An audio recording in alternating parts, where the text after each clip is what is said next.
went to jail for life.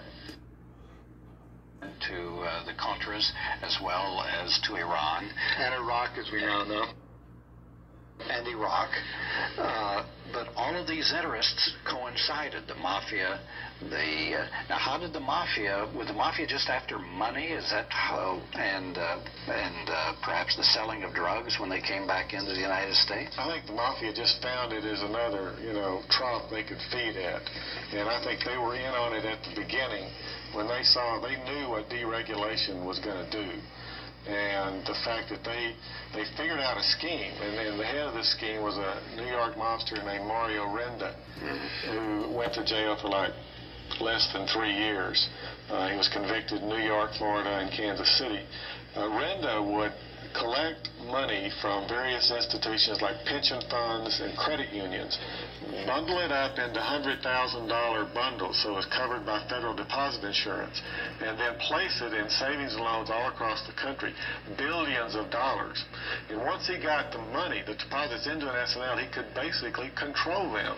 He had a hammer over their head. If they didn't do with this money what he wanted to, he'd just pull it out. And this was called linked financing. He would place the deposits and then tell the S&Ls to lend the money to his buddies. They would then just rip it off, take it and rip it off. Now, in Texas, we found a Louisiana mobster named Herman K. Beebe, who was controlling S&Ls in a different way than Renda.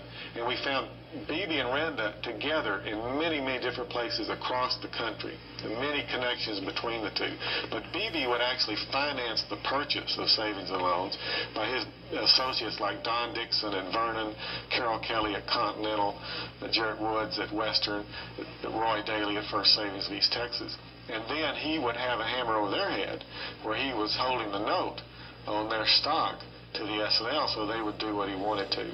I think it's so significant what you've pointed out, that this isn't just something, these relationships aren't something which came together suddenly when they said, oh, hey, here's a great big pig, let's cut it up.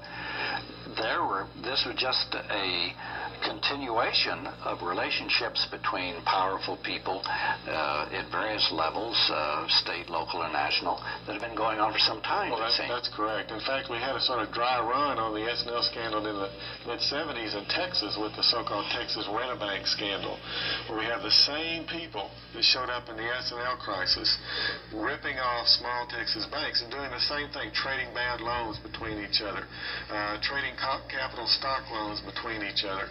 And Herman K. Beebe was in the middle of that. Ben Barnes, his business partner.